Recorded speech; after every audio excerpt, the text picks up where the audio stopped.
지난 몇 달 동안의 정치적인 격변을 겪고 난 이후이기 때문에 더더욱 이번 주제가 갖는 의미가 더 큰 것 같습니다. 말씀하신 대로 민주주의라는 게 항상 고정되어 있는 것이 아니라 언제나 새로운 도전에 직면하게 마련이고 그것을 어떻게 잘 극복하느냐 하는 것이 중요한 문제일 것 같습니다. 사실 돌이켜보면 뭐 그런 징후들은 계속 몇 해 전부터 있었던 것 같고요. 오늘 두 번째 세션에 사회보시는 스탠포드 대학의 신기욱 교수님이 3년 전쯤에 우리나라에서 했던 세션에서 발표를 하시고 제가 토론했는데 한국 민주주의 위기다. 그때 그런 말씀을 하셨습니다. 저는 아니다, 괜찮다, 버틸만하다. 그렇게 디센스를 했었는데 결과적으로 우리 신 교수님의 그 노스트라다무스 같은 그 예언이 결과적으로 맞았습니다. 어쨌든 이런 상황 다시 우리가 민주주의에 대해서 그 의미를 다시 되새길 수 있는 그런 뜻깊은 자리가 될 것을 생각합니다. 첫 번째 이제 정치개혁과 민주주의 관련된 주제입니다. 먼저 오늘 나오신 분들 소개해 드리겠습니다. 더불어민주당 김영배 의원님 나오셨습니다.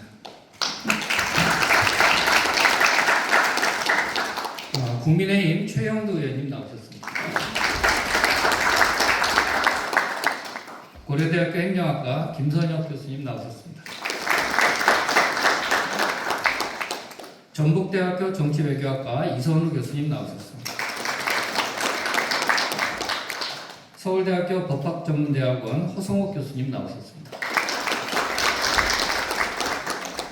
저희가 11시까지여서 시간이 조금 촉박하긴 한데 한 최대 10분 정도 가능하면 그거보다 좀 짧게 해주시면 더 좋을 것 같고요.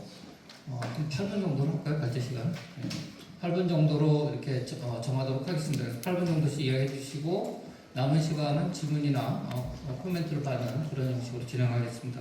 그럼 먼저 우리 김영배 의원님부터 말씀 드리도록 하겠습니다. 네. 국회의원 김영배입니다. 오늘 이런 자리에서 이렇게 함께 토론을 하게 돼서 굉장히 영광스럽게 생각합니다. 특별히 프란시스 후쿠야마 교수님은 어릴 때부터 제가 책도 읽고 굉장히 뵙고 싶었던 분이 처음 뵙습니다. 그래서 굉장히 기쁘고 또 제가 어릴 때부터 학교 다닐 때 학생운동도 하고 지금까지 살아온 배경을 또 돌이켜보면 역사나 민주주의라는 게 그냥 좀 앞으로 발전하는 줄만 알았지 이렇게 이제 큰 굴곡을 겪고 혹은 후퇴하거나 이런 거를 별로 생각해보지 못했던 게 사실인데 최근에 다시 이렇게 돌이켜보면 사람이 완전한 게 없구나. 그러니까 사람들이 살아가는 사회라고 하는 게 언제나 어떤 사람이 어떤 마음으로 어떤 태도로 어떤 제도 하에서 어떻게 살아가느냐 결국 그게 핵심이구나. 그래서 늘 도전이고 늘 이제 새로운 그런 이제 비전이 필요하구나 이런 생각을 하게 됩니다. 그런 점에서 오늘 아까 우리 우원식 의장께서 말씀하신 게 저는 핵심이라고 생각하는데 민주주의가 국민의 삶으로 귀결돼야 한다라고 하는 말씀이 저는 전 세계 민주주의 학자들에게도 굉장히 저는 울림이 있는 말일 것이다라는 생각이 듭니다. 아까 사전에 후쿠야마 교수님께서도 우리 우원식 국회의장을 비롯해서 많은 국회의원들이 담을 넣고 이렇게 민주주의를 지켜내는 과정을 지켜봤다 이렇게 말씀하시는 걸 봤는데요. 그런 면에서는 대한민국 국회에서 오늘 이런 자리가 열리는 것 자체도 저희들 대한민국에게는 또 새로운 도전이고 새로운 과제를 제시해주는 아주 의미 있는 자리가 아닐까 이제 그런 생각을 해봤습니다. 우선 저는 키워드로 크게 보면은 시민의 힘, 국회의 역할 이런 이제 우선은 말씀을 좀 드리고 싶고요. 그런 점에서는 이제 노무현 대통령께서 말씀하시는 것처럼 강물은 바다를 포기하지 않는다. 강물이 꾸불꾸불 이렇게 흐르지만 결국 바다로 간다라고 하는 역사의 진보를 믿는 그런 태도를 우리가 가지면서 동시에 시민들과 민주주의의 중심인 국회가 자기 역할을 해야겠다. 그런 이제 말씀을 드리고자 합니다. 제가 주제로 이제 말씀드리고 싶은 건 두 가지입니다. 하나는 그 공론장의 중요성. 그러니까 왜냐하면 공론장이라고 하는 게 그동안 논의는 많이 되어 왔지만은 결국 정치라고 하는 것은 의사결정의 영역이고 의사결정은 혼자 하는 게 아니고 그 구성원들 전체가 하는 것이기 때문에 특히 민주주의라고 하는 제도 하에서는 그 구성원들 전체가 어떻게 의사결정을 하느냐, 어떤 인식을 갖게 되느냐, 이제 이게 가장 중요하다. 그래서 의사결정에서 전제가 되는 가장 중요한 건 결국 인식의 문제인데 어떤 생각을 갖게 되느냐. 근데 그게 이제 공론장과 연결되어 있다는 점에서 저는 중요하다고 생각이 듭니다. 정치는 결국 이제 이 인식의 영역이라는 점, 팩트의 영역이 아니라 사실관계의 영역이 아니라 인식의 영역이라는 점에서 미디어 환경을 비롯한 그런 공론장이 중요한데 최근에 특히 뉴미디어의 그런 이제 등장으로 인해서 이런 이 양극화, 소위 알고리즘 사회가 되면서 발생하고 있는 또래 집단들끼리의 이 갇히게 되는, 그래서 뭐 학자들 말씀으로는 필터 버블 효과나 에코 체인버 효과라고 부르는 이런 문제들을 어떻게 극복해 나갈 수 있느냐, 이게 이제 굉장히 중요한 과제로 등장했다는 점을 하나 좀 말씀을 드리고 싶고, 이게 잘 모르겠습니다. 어떻게 해야 될지 사실. 그래서 여기 계신 분들하고 나중에 답을 좀 찾아가는 과정을 겪었으면 좋겠다 싶고요. 최근에 한국 사회에서 2024년 7월에 갤럽 조사에 의하면 대한민국에서 스마트폰 사용률이 2012년도, 그러니까 13년 전에는 54% 정도 됐는데 최근에는 98.4% 정도 된다고 합니다. 그러니까 스마트폰에 많이 노출될수록 알고리즘에 이제 영향을 받게 되고, 그 알고리즘 사회가 가지고 있는 또래 집단, 그러니까 자기들끼리의 끼리끼리에 갇히게 되니까 이게 정치적으로 의사결정 과정에서 생각이 한 곳에 갇히게 되는 거죠. 그래서 이제 이 양극화를 피할 수 없는 구조적인 문제를 발생시키게 되는 원인 아니냐라고 하는 점. 그래서 이제 정치인들도 보면은 요즘은 입법 활동이나 어떤 사회적 관계의 오프라인에서 활동보다는 이런 이제 뉴미디어, 유튜브나 이런 쪽에 노출을 훨씬 더 중요하게 생각하고 그걸 통해서 정치를 하고 출마도 하는 이런 이제 현상이 문제가 된다는 점을 하나 좀 극복 과제 겸 핵심 문제로 지적하고 싶고요. 두 번째는 결국에는 또 제도입니다. 대한민국의 제도가 승자 독식의 선거 제도로 다 채워져 있습니다.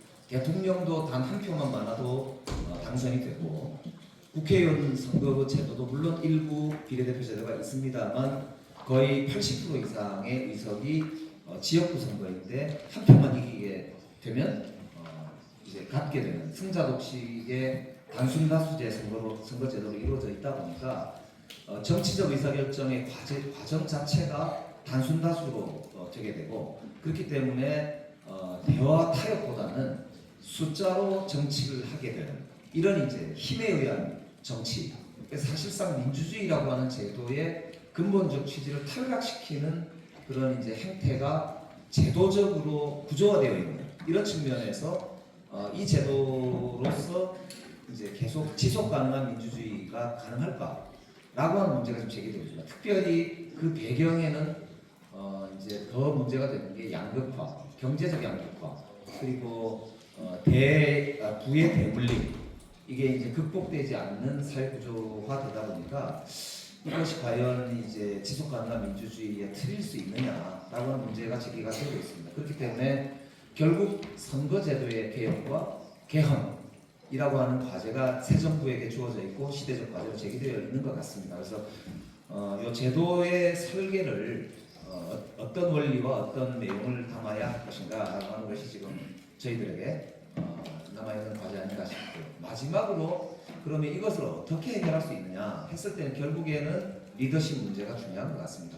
아까 국회의장께서 연설하셨지만 주요 정치인들의 리더십이야말로 이 모든 것을 해결해 나가는 데 있어서 가장 선제적인 그런 요건이고 이제 조건 아니냐. 그래서 지금 아까 의장님도 말씀하셨지만 저도 정치인 한 사람으로서 이 리더십이라고 하는 것이 현재 있는 도전과 과제라고 하는 것에 요체가 되기 때문에 저희들도 깊이 좀 이렇게 반성도 하고 또 새로운 결심을 해야 될 시기가 아닌가 그런 생각을 하게 됩니다. 전 세계적으로 볼 때도 이 주제들이 결국에는 중요한 주제라는 점에서 오늘 이 대한민국에서의 이 토론과 앞으로 나오게 될 그런 결론들이 세계인들과도 좀 공유할 수 있는 그런 내용이 아닐까 하는 생각을 해보면서 오늘 최종현 학술원하고 이제 인태민주주의 포럼 등 관계자 모든 분들께 저 진짜 감사하다는 말씀드리고 내년에도 꼭 더 좋은 자리가 마련됐으면 좋겠습니다. 이상입니다. 고맙습니다. 예, 감사합니다. 매우 중요한 말씀 해주셨습니다. 특히 제가 있는 학교에서 국가미래전략원에서도 최근에 공론장의 왜곡과 정치적 양극화라는 주제로 문제를 가진 적이 있었는데요. 거기서도 이런 공론장의 정치적 양극화와의 관계에 대한 많은 우려가 있었습니다. 선거제도 개혁과 개헌이 중요하다는 또 그런 말씀도 해주셨습니다. 네, 감사합니다. 의장님 나가신데 박수 한번 주시죠. 예, 두 번째로 최영도 의원님 모시겠습니다. 네, 앞서서 우리 존경하는 삼선 국회의원의 경기도 이천의 송석준 의원님이 자리하셨습니다. 박수 부탁드리겠습니다. 지금 저희 국민의힘 영어로는 PPP가 돼가지고 매우 울트라 레프트 같은 느낌을 주는 피플 파워 파티, 컨서버티브 파티입니다. 지금 대선 패배 이후에 여러 가지 내용을 겪고 있어서 어려운데 이 정치개혁 주제야말로 우리가 함께 정치를 보완하는 중요한 계기가 될 거라 생각합니다. 요 시간 좀 바꿔주실래요? 사람은 당황스럽게. 그렇습니다. 예, 우리 김영배 의원님은 21대 국회 때부터 우리 정치개혁, 특히 선거제도 개혁을 통해서 우리 대한민국의 극단적인 정치적 양극화, 결국 계엄으로까지 이어지고 또다시 탄핵으로 이어졌던 이런 문제, 이 질곡을 좀 예방하고자 그랬는데 21대 국회 때 상당히 좋은 조건이었는데 당시 국회의장이 정치개혁, 특히 선거제도 개혁에 굉장히 관심이 많았고 우리 김영배 의원과 당시의 민주당 의원님들 중에서도 굉장히 지금으로 보자면 이상주의적인 의원들이 많으셔서 좋은 기회가 있었는데 정치적 계산으로 서로 이미 그 제도가 상당히 유리한 제도로 판명된 민주당으로서는 그렇게 적극적으로 추진할 일이 없었고 또 솔직히 고백하자면 우리 당은 초선구제로 하면은 여야에서 그 다수 구조를 뒤바꿔서 우리가 다수당이 되어서 말실자는 착각에 빠지는 바람에 합의를 이루지 못한 채 정치적인 큰 파국을 한번 맞았습니다. 다시 한번 그 기회를 맞았는데 지금 어떻게 개혁할 것인가의 문제는 김영배 의원과 차이가 하나도 없습니다. 그리고 여기에 대해서는 제가 발제문에 미리 써놓았는데 그 발제문 주요 내용이 사실은 바로 직전 국회의장이셨던 김진표 의장이 3대 정치개혁 과제를 내놓았습니다. 헌법 개정, 선거제도 개혁, 정당제도 개혁. 이 세 개가 동시에 이루어지지 않으면은 대한민국이 정치적 양극화, 이 극단적 대립, 그래서 정말 시대착오적인 계엄이 터져 나오고 그 계엄을 또한 우리 대한민국 민주주의의 성숙도 또 대한민국 민주주의의 회복 탄력성으로 순식간에 극복해 내었지만 그것이 또한 탄핵으로 인해서 깊은 내분으로 이어지고 있는 이런 상황을 어떻게 극복할 것인가 중요한 과제가 나왔습니다. 그리고 이것은 지금 뭐 외국도 마찬가지고 우리가 트럼프 대통령도 보듯이 그렇고 유럽도 마찬가지입니다. 최근에 뉴욕타임즈 기사 중에 하나 인상 깊었던 것이 메르츠 독일 총리가 어떻게 파라이트의 AFD의 영향력에서 벗어나서 독일 여배의 문제를 해결할 것인가.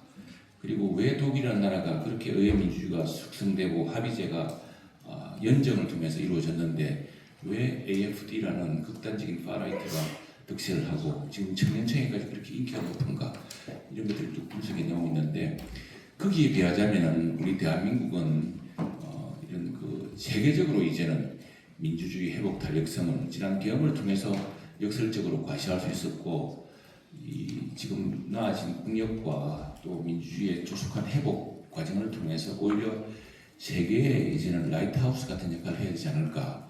인태민주주의 포럼도 그렇습니다만 어떻게 우리 내부에서 일단 국회 내에서 우리 국회 내에서 이런 양극화의 문제, 극단적 대립의 구조를 해결해 내므로써 세계 민주주의의 새로운 좀 라이트하우스가 됐으면 좋겠다라는 기대를 갖고 있습니다.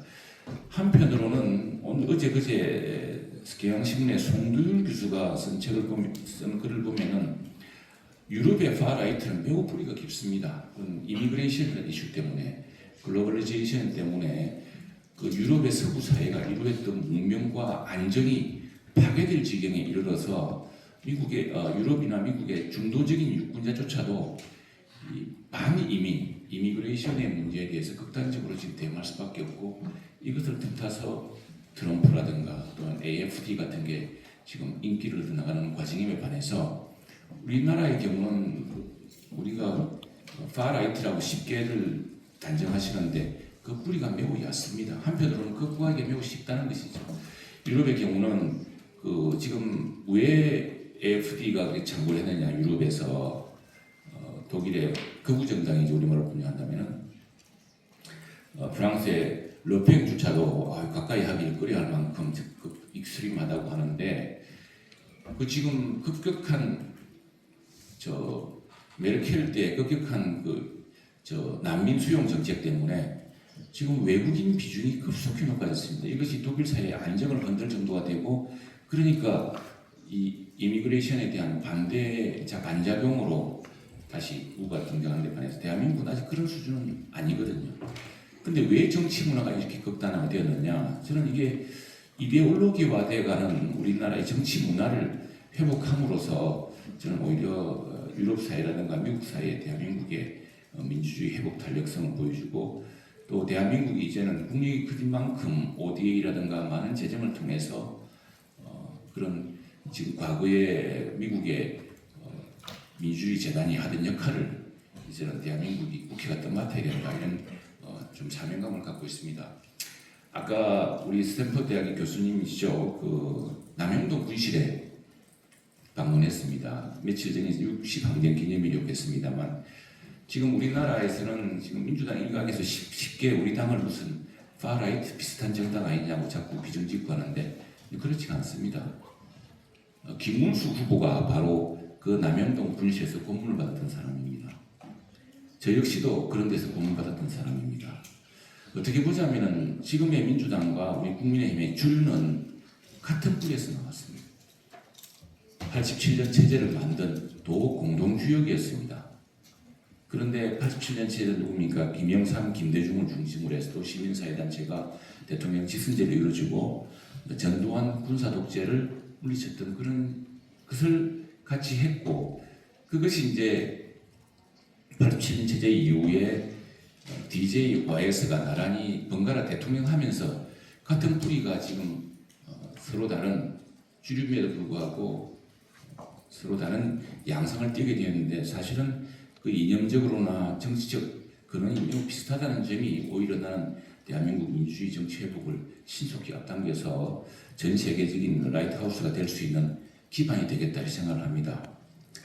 그래서 나는 지금 우리 민주당 의원님들에게도 간곡히 당부하는 것이 극단적인 양극화로 지금 정치적 프레임을 만들지 않았으면 좋겠다는 것입니다. 오히려 민주화된 뒤로 이제 우리 대통령제라는 이 헌법에 지금 질곡이 다시 드러나고 있습니다만 대통령 선거를 하면서 DJ YS가 정치적 기반을 영원함으로 강화를 시킵니다. 이것이 지금까지 이어지고 있는데 지금 여기에 다시 세대 간의 대결이 이제 벌어지고 있습니다. 그러나 좀 시간이 다 돼가는데 저는 아까 말씀드렸다시피 그 뿌리를 따져보면은 지금 민주당의 주류나 또 국민의힘의 주류가 모두 다 민취업 세대, YS, DJ YS가 민주주의를 함께 이루었던 세대의 힘이었는데 이것을 이제 다시 복원할 시점이 되었다. 계엄은 우리 많은 외국 학자들도 취하였지만 바로 그날 국민들과 또 대한민국 국회와 또 우리 군이 계엄을 더 이상 수용할 수 없는 체제가 되었다. 그래서 전 세계 민주주의 회복 탄력성을 보여주었는데 이것을 가지고서 내란몰이 프레임으로 정치를 극단적으로 몰아나가고 그래서 한쪽의 정당 세력을 완전히 절멸시키려는 시도는 잘하면은 전 세계 대한민국이 민주주의의 새로운 요람이 될 수 있는 기회를 우리 스스로가 없는 상황을 억지로 이데올로기 프레임을 만들어서 대한민국을 절망 속에 빠뜨린 길이 될 것이다라는 그런 위기의식을 갖고 있습니다. 그래서 공통점을 바탕으로 우리가 오히려 대한민국이 민주주의의 라이트하우스가 되어서 과거 미국이 했던 역할을 이제는 우리나라의 국력 수준으로 그 절반이라도 좀 해서 대한민국 민주주의도 다시 성숙하게 회복하고 전 세계 민주주의에도 희망을 줬으면 좋겠다 이런 생각을 하고 있습니다. 예, 줄이겠습니다.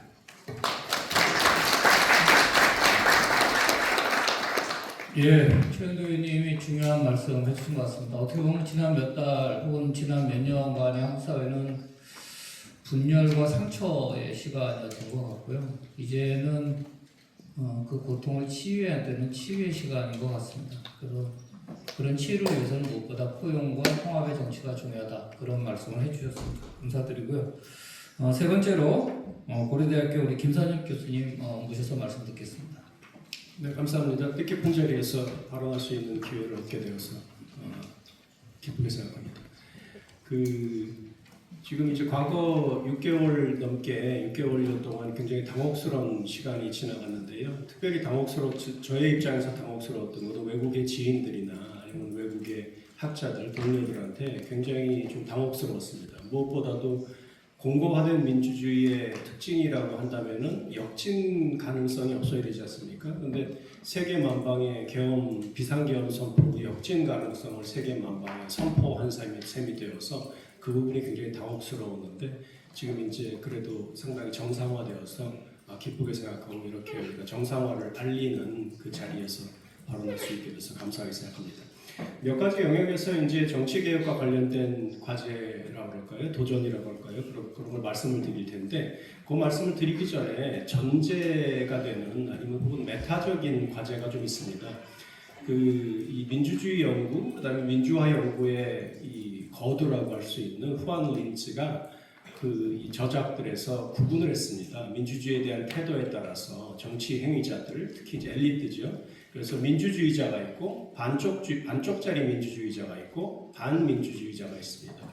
근데 이제 민주주의와 이 서로 컴패터블하지 않은 병립 불가능한 두 종류의 정치 행위자는 반쪽짜리 민주주의자들, 그 다음에 반민주주의자들입니다. 그래서 무엇보다도 이번 셀프 쿠데타랑 관련해서 이 반쪽짜리 민주주의자들, 그 다음에 반민주주의자들을 우리가 조금 구분해내는 중요한 작업, 또 이제 국민들이 그것을 구분할 수 있는, 식별할 수 있는 중요한 기준이 제공되는 기회가 되기를 바라고 있습니다. 그것이 먼저 전제되어야 그 다음에 정치개혁이나 다른 것들을 말할 수 있을 것 같습니다.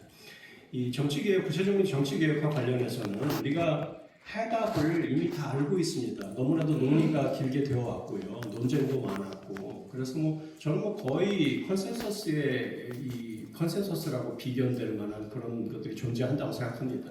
문제는 어떻게 이제 실행할 수 있을 것이냐 하는 것인데 그 실행하는 부분은 우리 의원님들을 포함해서 여러 정치 직접 하시는 분들이 노력을 해주셔야 될 것 같아요. 그래서 이제 다들 아시는 얘기지만 우리가 이 개혁과 정치 개혁과 관련해서 어떤 것들을 생각해 볼 수 있을지를 다소 교과서적으로 총론적으로 말씀을 드리도록 하겠습니다. 먼저 이제 대통령 권한 조정 문제가 있습니다. 권력구조 개편이라고 말하는 아까 이제 김영도 의원님께서 말씀하셨지만 이제 승자 독식 구조 이게 이제 제왕적 대통령제, 제왕적 대통령제 그런 얘기들을 많이 합니다만 저는 제왕적 대통령제의 두 가지 좀 다른 측면을 조금 초점을 맞춰보고 싶은데 첫 번째는 이 행정부 내에서 도대체 대통령을 견제할 수 있는 장치가 없습니다. 입법부와의 관계는 차치하고 행정부 내에서 견제할 수 있는 장치가 없다는 것에 좀 주목하고 싶고요. 그다음에 이제 당하고 관계에서 집권당하고 관계에서 공식적이든 아니면은 실질적이든 여러 가지 권한이 있습니다. 권력이 있습니다. 공천권, 인사권, 예산 편성권을 비롯해서 그런 부분들도 우리가 조금 집중을 해야 되겠다는 생각이 들고요. 그래서 다들 아시는 얘기입니다만 조금 책임 분담형 권력 구조로의 전환이라든지 또는 여러 가지 방법이 지금까지 제기가 됐었죠. 내각제 얘기도 있었고 일원 집정부제 얘기도 있었고요. 또 현행 대통령제 틀 안에서 좀 더 총리한테 조금 더 권한을 주자는 얘기도 있었고 여러 옵션들이 있어서 그거를 어떻게 이제 잘 의견을 모아서 실행하느냐가 중요한 얘기가 될 것 같습니다. 입법부의 민주적인 대응성, 효율성 증대 문제가 있습니다. 지금 이제 과도한 정쟁, 그다음에 전문성의 부족이라든지 비효율적인 의사결정 구조라든지 그다음에 소수 의견 반영이 미흡하다든지 그런 문제들, 국회 내부에 이제 상임위를 강화한다든지 하는 것들, 그다음에 전문가 역량을 제고하는 부분들, 또 정당 운영에 있어서 민주성을 확보하는 문제, 그다음에 아까 또 지적이 됐습니다만 선거제도 개혁 문제, 그거의 핵심은 지금 이제 그 지난번 총선이든가 아니면 2020년 총선으로 기억되는데 거기서 이제 비례성을 조금 더 이 증진시키려는 시도가 희화화된 측면이 있습니다. 그럼에도 불구하고 우리나라 이 선거, 이 총선 선거제도에서 조금 더 비례성을 더 늘려야 된다는 것은 학계의 중론이기 때문에 어떤 방식으로든지 비례성을 좀 늘려서 지금 현재의 선거제도를 좀 개선할 필요가 있는 것 같습니다. 마지막으로 이제 사법부의 독립성을 강화하는 문제, 뭐 정치의 사법화 문제, 그다음 정치의 사법화의 이 동전의 다른 면으로서 사법의 정치화 문제, 그거는 뭐 익히 잘 알려진 문제이기 때문에 우리가 사법부 자체에 대한 신뢰 저하를 어떻게 극복할 것이냐는 것은 굉장히 중요한 문제입니다. 사법부 예산 및 인사 독립성의 확보라든지 재판 과정의 투명성 제고라든지 또 중요하게는 국민의 사법 참여를 조금 더 확대시킬 수 있는 그런 방안도 많이 논의가 되어야 될 것 같습니다. 마지막으로 이제 국민 참여하고 수기 과정 개선 부분인데요. 정치 개혁의 필요성은 공감하지만 지금 구체적인 개혁 방안에 대한 이제 국민적인 합의를 도출하는 부분, 그다음에 그것을 압력으로 삼아서 정치권에 정말 진정한 개혁이 이루어질 수 있도록 압박하는 부분이 있습니다. 그래서 시민 공론화위원회를 상설화한다든지 공론 조사를 조금 더 활성화한다든지 디지털 플랫폼을 활용해서 정책 수기 과정이 우리가 없는 것은 아니고 또 일부 도입된 이슈들도 있었습니다만 지금 뭐 활성화되었다고 보기에는 디지털 강국인데도 불구하고 활성화가 되었다고 보기에는 미흡한 측면이 많기 때문에 그런 부분들, 그다음에 정치 교육, 시민 교육도 굉장히 중요한 부분인데 놓치고 있는 부분입니다. 이게 특히 우리가 굉장히 파당화되어 있고 정파적으로 나뉘어져 있다 보니까 무엇보다도 정치 교육이나 시민 교육의 통일적인 그 커리큘럼을 만들 수 없기 때문에 그런 부분도 있는 것 같습니다. 이런 부분은 비교적 중립적인 학계에 의뢰를 한다든지 해서 어떤 식으로든지 정치 교육과 시민 교육의 재료를 만들어서 조금 제대로 된 정치 교육과 시민 교육을 통해서 상호 존중 또 제도적인 절제의 문화를 고양할 필요가 있는 것 같습니다. 그것을 통해서 우리가 지금 뭐 국가도 굉장히 강력합니다만 시민사회도 굉장히 강력합니다. 다른 의미에서 지속적이고 제도화된 시민 참여의 경로를 설계하고 그걸 시행하는 일이 과제로 대두되는 것 같습니다.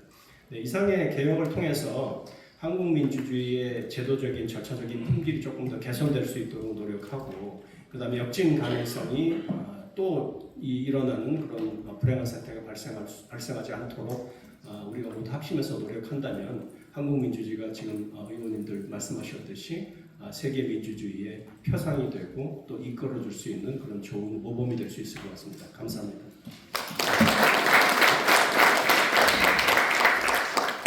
예, 김선혁 교수님이 뭐 중요한 포인트를 다 집어주신 것 같습니다. 정치개혁과 관련해서 필요한 여러 가지 중요한 점을 다 지적을 해주셨는데 제도적 개혁이 중요한 것이 이번의 위기는 넘어갔지만 이게 재발하지 않는다는 보장이 없습니다, 사실은.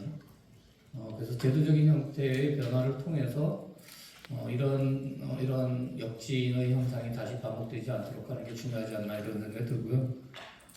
우리가 이제 그동안 어쨌든 그 요소야대 디바이드 가버먼트 문제로 인한 문제도 겪었지만 또 한편으로는 지금은 이제 또 힘이 모아지는 거에 대한 우려도 있습니다. 그래서 강한 대통령과 강한 의회가 만나고 있는 부분에 대한 또 이것이 민주주의의 또 다른 형태의 위협으로 오지 않을까 하는 그런 우려가 있기 때문에 이런 제도적인 개혁에 대한 고민은 우리가 앞으로도 계속해서 가져가야 될 부분인 것 같습니다. 좋은 지적해 주셔서 감사드리고 한 가지 좀 부탁드리면 어쨌든 동시통역 중이기 때문에 잘 하시는 분들이긴 합니다만 말을 너무 빨리 안 해주셨으면 통역하시는 분들에게 조금 도움이 되지 않을까 이런 생각이 듭니다. 마이크를 잡다 보면 좀 빨라지죠 자꾸. 다음 우리 전북대학교 이선우 교수님 모시겠습니다. 네, 영광스러운 자리에서 발제를 할 수 있게 돼서 매우 기쁘고 또 많이 배우고 있습니다. 앞서 이제 발제하신 분들께서 말씀하셨듯이 정치제도 개혁은 개헌 문제에서부터 시작해서 선거제도 또 이 정당 구조의 문제까지 굉장히 다양한 스펙트럼을 포함하고 있는데요. 특히 이제 뭐 앞서 말씀하셨듯이 개헌의 선택지로는 뭐 여러 가지가 있을 수 있습니다만 뭐 의회 제로의 개혁, 뭐 이원 정부 제로의 개혁, 그리고 뭐 대통령제를 유지하는 뭐 이런 다양한 옵션들이 있습니다만 현재는 현실적으로 이 개헌이 되더라도 대통령제의 큰 틀이 유지될 가능성이 당분간 높아 보입니다. 그렇기 때문에 뭐 개헌이 되든 되지 않든 대통령제를 전제한 상태로 어떠한 제도적 보완이 필요한지에 대한 고민을 중심으로 몇 가지 제도 개혁의 좀 지침을 말씀드려볼까 합니다. 말씀드렸듯이 4년 중임 대통령제로 개헌한 것을 포함해서 대통령제를 계속 유지하면 많이 얘기되는 게 사실은 이제 동시선거 여부입니다. 그러니까 대선과 총선의 이 주기를 일치시켜서 여대 야소가 구축되는데 유리하도록 할 것인지, 아니면 현행처럼 대통령 임기 중간에 선거를 치르도록 함으로써 이 의회가 행정부에 대한 의회 선거가 행정부에 대한 이 중간 평가의 성격을 가질 수 있도록 할 것인지에 관한 논쟁이 사실 수반될 수밖에 없는데요. 근데 이제 굉장히 흥미로운 점은 이에 관해서 놀라울 만큼 학자들 사이에서도 별로 합의가 이루어져 있지 않다는 점입니다. 일각에서는 여대 야소 구축 가능성을 높이고 정책 결정 과정의 효율성을 제고할 수 있을 것이라는 점을 들어서 동시선거를 주장합니다. 특히 최근 한국의 경우에는 이 정치적 양극화 상황에서 여소야 대시 여야 간에 굉장히 끔찍했던 이 정치적 교착이 계속 반복되면서 정책 결정의 마비 상태가 지속되는 경향이 있었기 때문에 점점 이 동시선거론의 좀 주장이 동시선거론의 입장에 더 힘이 실리는 모양새이긴 합니다. 하지만 다른 한편으로는 매우 응집적이고 위계적인 정당 구조와 결합할 시에 대통령이 사실상 국회마저 장악하게 되는 어떤 위험성을 또 우려하지 않을 수가 없습니다. 하지만 그럼에도 불구하고 현행처럼 대통령의 임기 중간에 총선을 치르도록 하면 여소야대 상황은 반복적으로 도래할 수밖에 없을 것이고, 특히 적대적인 양당제가 지금처럼 유지된다면 여야 간의 교착이 지속되는 위험성을 계속 감내해야만 할 것입니다. 굉장히 이제 딜레마적인 거죠. 그럼에도 이제 동시선거는 여전히 신중하게 접근해야 할 문제일 수밖에 없는 게요. 역설적이게도 이 여소야대 상황이야말로 이 대통령제 운영 원리에 내재된 견제와 균형의 핵심적 기제로도 이해될 수 있기 때문에 대통령제의 정상적인 작동 또한 대통령과 국회가 결국 이를 정치적으로 잘 극복하고 안정적인 국정 운영에 함께 기여할 수 있을 때 더 민주주의적이라고 보는 편이 타당할 것 같습니다. 따라서 개헌을 하든 그렇지 않든 대통령제를 유지한다면 저는 이 양당제로부터 다당제로의 정당체계 개편이 결국 이 문제를 해결할 수 있는 핵심이라고 봅니다. 특히 주요 양당을 제외하고도 비교적 정책적 색깔이 분명한 30석 내외의 의석을 보유한 서너 개의 군소정당이 창출될 수 있도록 하는 것이 이 동시선거의 문제 쟁점을 피할 수 있는 핵심이라고 보는데요. 예를 들어서 정책적 색깔이 구분되는 다당제 하에서 이 대통령과 주요 제1야당이겠죠. 아무래도 이 제1야당이 함께 그러니까 정치적 다수파 구축을 위해서 군소정당과의 연합, 나아가 이에 토대를 둔 연립정부 구축까지 이제 시도하게끔 유도될 수 있을 것이고, 이는 정당들 사이에 정책 조정과 타협에 기초한 정치 과정의 도출 가능성을 높여줄 수 있을 것이라고 기대됩니다. 말씀드렸듯이 이는 대선과 총선 주기 일치 여부에 관한 딜레마적 논쟁 또한 정당들 사이에 협력과 연합을 통한 다수파 구축의 문제로 전환시킬 수 있을 것으로 기대가 됩니다. 특히 이제 지금까지 한국에서는 잘 이루어지지 않았던 부분인데요. 여기에는 이 군소정당들이 각자 대선 후보를 내기보다도 서유럽의 의회적 국가들에서처럼 연립내각 참여 그리고 자신들의 정책 아젠다 구현을 주된 목표로 삼아야 한다는 중대한 전제가 요구됩니다. 결국 이제 다 대선 후보를 내기 위해서 정당을 창출하면 이러한 이제 콜리션 가버먼트의 형성은 애초에 이제 다시 어려워질 것이고 다시금 양당제로 회귀하게 될 가능성이 높다고 보기 때문입니다. 그리고 한 가지 더 말씀을 드리자면 꼭 개헌을 하지 않더라도 현재 대통령에게 주어져 있는 이 비대한 법률적 관행적 인사권은 반드시 축소되어야 할 필요가 있을 것으로 보입니다. 한국 대통령이 사실 헌법적으로 임명할 수 있는 행정부 고위직은 50여 개 정도로 사실은 미국과 비교해도 과도하게 많은 편이라고 볼 수는 없습니다. 오히려 이 문제는 이 법률과 관행에 의거해서 적게는 3천여 개, 많게는 18,000여 개에 이르는 고위공직과 이 공공기관 및 공기업 임원 등 이 굉장히 사실은 광범위한 실질적인 인사권의 행사인데요. 여기에 더해서 잘 알고 계시다시피 정치적으로 상대방을 압박할 수 있는 강력한 수단이라고 할 수 있는 경찰, 검찰, 국세청 등 권력 사정기관에 대해서도 대통령은 사실상 독점적 인사권을 보유해 왔습니다.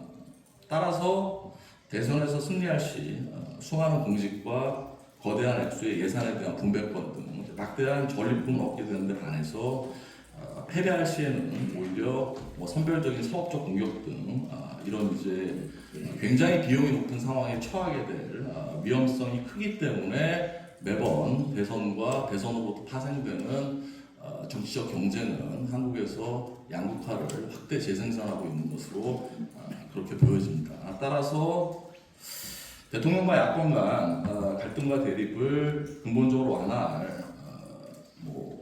하나의 방책으로서 아까 말씀드렸던 이 양당제 다당제로의 전환과 함께 대통령의 법률과 관행에 입각해 있는 이 행정부 그리고 사정 이 권력기관들에 대한 과도한 인사권을 대폭 축소하고 분권화시킬 필요가 있을 것이라고 보입니다. 따라서 대통령직을 놓고 정치 세력 간의 이 굉장히 이제 사생결단으로 싸울 수밖에 없도록 만드는 이 유인을 약화시키고 동시에 이 정당의 이 양당제로부터의 이제 다당제로의 전환을 획책함으로써 기본적으로 이 정책 연합이 유도될 수 있도록 하는 이러한 이제 제도 개혁이 필요할 것으로 그렇게 보입니다. 예, 제 발전 여기까지 하겠습니다. 감사합니다.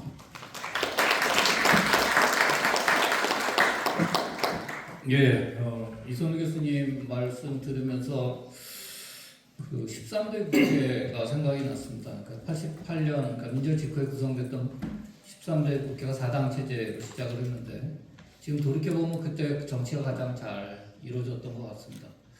예를 들면 노태우 대통령이 여소야대로 모두 7차례 거부권을 행사를 했는데 거부권 행사만 좀 알려져 있지만 사실은 그 중에 3건의 법률안은 거부권 행사 이후에 여야 간의 재협상을 통해서 여야 합의로 이제 처리가 됐습니다. 그게 이제 쟁점적이었던 것들이 이제 국회법 2개하고 지방자치법 같은 그런 정치적인 법안이었는데 다당 체제하에서 정치가 작동할 수 있는 그런 좋은 모습으로 오히려 보여줘 왔던 건데 이 대통령제로 인해서 이게 3당 합당과 양당제로 굳어지면서 요즘에 더 갈등이 심해지고 있는 것 같습니다.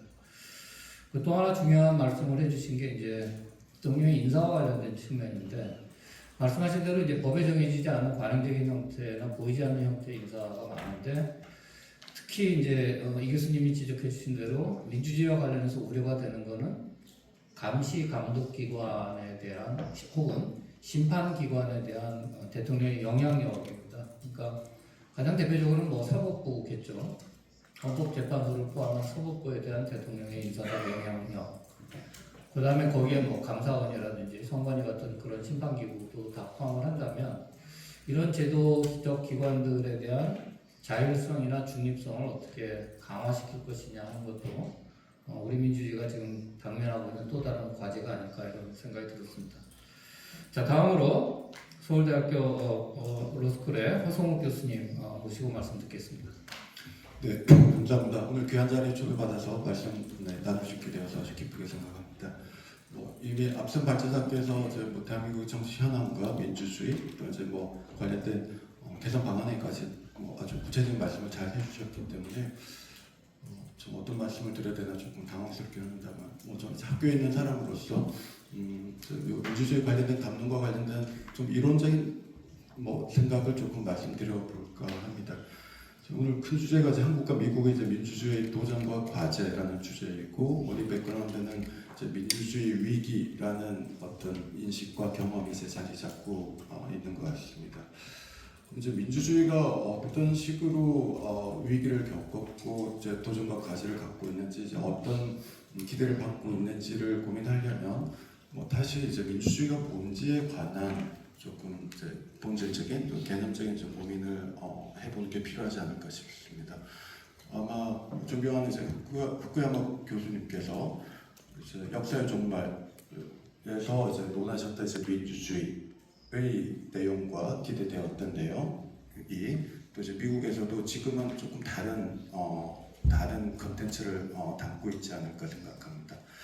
한국에서 이제 민주주의는 뭘까 생각해 보면 여전히 많은 경우에 이제 민주화 이후에 이제 군부 독재에 대한 이제 저항, 이제 그 극복으로서 이제 민주화가 아주 큰 한국 사회의 큰 아젠다였고 이미 한 세대, 1.5세대가 지났습니다만 여전히 이제 대한민국 사회의 이제 많은 부분에서 이제 민주 또는 이제 민주주의는 이제 그 민주화의 백그라운드 속에서 그 개념의 백그라운드 속에서 이루어지는 느낌을 저는 받습니다.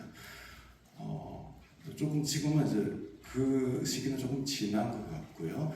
2025년 이제 대한민국이라는 공동체에서 이제 민주주의라는 정치 체계를 통해서 저희가 뭘 만들고 뭘 풀어 나가야 될지에 대한 고민을 해야 될 것 같고, 이제 그 맥락에서 이런 공법 이론적으로서 민주주의에 관한 큰 두 가지 담론을 한번 생각을 해보게 되었습니다. 큰 한쪽은 이른바 이제 다원주의적 정치 과정, 이제 플러럴리스틱 어프로치라고 표현할 수 있을 것 같습니다. 이제 민주주의를 통해서 궁극적으로 실현해야 되는 가치가 이미 정해져 있는 것이 아니기 때문에 매우 다양한 선호와 선택지를 가진 구성원들이 각자 최선을 다해서 자신들이 원하는 바를 주장하고 표현하고 추구해 나가는 절차가 마련되어 있고 관련된 규칙, 이건 정당 제도나 선거 제도나 어떤 표현의 자유 등에 관한 제반 규칙들을 말할 겁니다. 이제 정해진 규칙 속에서 각 정치 참가자들이 각자 최선을 다한 노력을 하면 마치 완전 경쟁이 확보된 시장에서 이제 시장 참가자들의 각자의 합리적 선택에 의해서 일응의 이제 최적의 자원 배분 결과가 만들어지는 것과 비슷하게 그 다원주의적 정치 과정을 통해서 그 시점에서 그 공동체가 기대하는 가장 이상적인 정치적 자원 배분의 결과를 얻을 수 있을 것이다 라는 기대에 따른 설명이 하나가 있을 것 같습니다. 또 많은 이제 도전도 했었던 것 같고요. 이미 다 알고 있는 바와 같이 그 다원주의적 정치 과정은 그렇게 성공적이지 않습니다. 많은 경우에 실패합니다. 그 실패는 이제 그 관련된 절차나 규칙이 이제 실패하고 이제 불완전한 경우도 있을 것이고요. 또는 많은 경우에는 이제 정치 참가자들의 이제 당파적인 이제 파당에 의한 이해관계 왜곡된 이제 표현 또 이제 왜곡된 결과가 그대로 정치적 선택에 반영되는 실패를 잘 알고 있습니다. 이 맥락에서 이제 다른 쪽은 진정한 민주주의라는 것이 이제 구성원들이 그냥 다원적이기만 한 선택들에 의해서 최적의 결과가 얻어지는 것이 아니라 그 공동체의 미래에 대해서 진정으로 염려하는 이제 덕성, 그 버추어를 가진 사람들이 일종의 이제 여러 형태 이제 숙고 심의를 통해서 이제 공화적으로 또 이제 공화주의적으로 이제 그 공동체의 진정한 발전과 미래를 염려하는 마음을 담는 어떤 체계 또는 메커니즘으로서 민주주의를 상정하는 관점이 있는 것 같습니다. 이론적으로는 이제 공화주의적 정치 과정이라고 이제 표현할 수 있겠습니다. 지금 이 시점에서 이제 우리 대한민국, 미국의 민주주의 도전과 과제를 고민하려면 과연 지금 현재 대한민국의 민주주의가 이제 그 양쪽의 관점, 다른 관점, 이제 다원주의적인 정치 과정의 관점에서의 성공과 실패의 스토리, 또 공화주의적인 관점에서의 성공과 실패의 스토리와 지점들을 어떻게 내포하고 있는가에 대한 확인이 조금 필요할 것 같습니다. 매우 뛰어난 분들이 민주주의 위기에 대해서 또 이제 정치 개혁에 대한 말씀을 하고 있습니다만 조금 혼재되어 있습니다. 한쪽은 다원주의적인 또는 보다 직접 민주주의적인 어떤 경로를 더 강화해야 된다는 논의가 이루어지면서 동시에 아까 이제 공론화에 관한 얘기라든지 뭐 또는 이제 의회 정치 개혁이라든지 이 논의들은 또 이제 공화주의적인 어떤 요소를 이제 강조하는 것들이 조금 혼재되어 있는 것 같습니다. 정확한 문제를 확인하고 정확한 방향에서의 노력이 조금 집중적으로 이루어지기 위해서는 대한민국 현재 상황에서의 민주주의 현상과 현실과 극복 방향에 대한 좀 재점검이 필요할 것 같고요. 그게 필요할 것 같습니다. 그 맥락에서 뭐 사법부의 역할에 관해서도 고민할 수밖에 없고요. 흔히 이제 민주주의 이론적으로 이제 민주주의와 법치주의의 관계, 또 민주주의 과정의 실패와 이제 그 실패를 교정하고 극복하기 위한 이제 법치주의적인 가치와 이제 그 실현을 위한 사법부의 역할에 관한 아주 심도 깊은 논의들이 있습니다. 뭐 여차여차해서 지금 2025년 대한민국에서는 꽤 많은 정치적 이슈들이, 정치적 어젠다들이 결국에는 사법부로 가게 되어 던져지게 되고, 이제 그 헌법재판소일 수도 있겠고, 또 이제 대법원 산하 이제 일반 법원일 수도 있겠습니다. 아주 중요한 정치적 현안들이 사법부의 구성원들이 이제 법관에 의해서 결정되게 되는, 법원에 의한 또 이제 법관에 의한 정치적 결정이 이루어지게 되는데요. 그걸 두고 여러 평가도 가능할 것 같습니다. 그 맥락에서 과연 대한민국에서 사법부의 구성이나 작동 방식, 또 이제 구성원들인 법관들이 선출되고 양성되는 것과 관련해서 과연 그들이 얼마나 대한민국 정도의 아주 큰 선진화된 민주주의 국가에서의 정치적 결정들을 잘 할 수 있도록 양성되었는가, 그 역할을 얼마나 잘 기대할 수 있는가에 관한 고민이 필요할 것 같습니다. 저도 이제 전직 법관이었고 법원에서 근무를 했었고 지금 법대 교수로 있습니다. 또 이제 많은 신문에 나는 판사들이 다 제가 잘 아는 동료였습니다만 매우 좋은 사람입니다. 아주 엘리트고 똑똑하고 모범생들이었고요. 이제 그들이 아주 민감하고 중요한 이 정치적 현안들에 대한 아주 현명하고 미래를 내다보는 정치적 판단을 잘 할 수 있을 것이라는 기대는 매우 취약합니다. 그럼에도 불구하고 우리는 헌법재판소 결정이나 등등에서 사후적으로 뭐 헌법기관이 아주 잘 역할을 해서 필요한 정치적 결정이 잘 이루어졌다거나 이런 평가와 기대를 하게 됩니다. 사실 그 근저는 꽤 취약한, 프레자일한 면이 있습니다. 이 부분에 대해서 좀 고민을 좀 해보면 좋을 것 같고요. 20초만 더 말씀드리면 아까 이제 다원주의적 정치 과정이나 이제 공화주의적 정치 과정에 대한 말씀을 드렸는데요. 이 논의는 기본적으로 그러니까 새로운 미디어나 뭐 이런 것이 등장하기 전의 뭐 이제 광장이 중심이 된 어떤 직접적인 이제 표현을 중심으로 했던 논의의 백그라운드였던 것 같습니다. 이미 아시는 바와 같이 지금의 정치적 선호 표현은 다 스마트폰을 통해서 이루어지고 매우 즉시적이고 상호적으로 이루어집니다. 저희가 광장에서 뭐 이루고 고민했던 그것과는 매우 다른 방식이고요. 마찬가지로 그 방식에서 역시 그 다원주의적 정치 과정과 공화주의적 덕성에 관한 고민을 조금 새롭게 할 필요가 있지 않을까 싶습니다. 네, 이상입니다.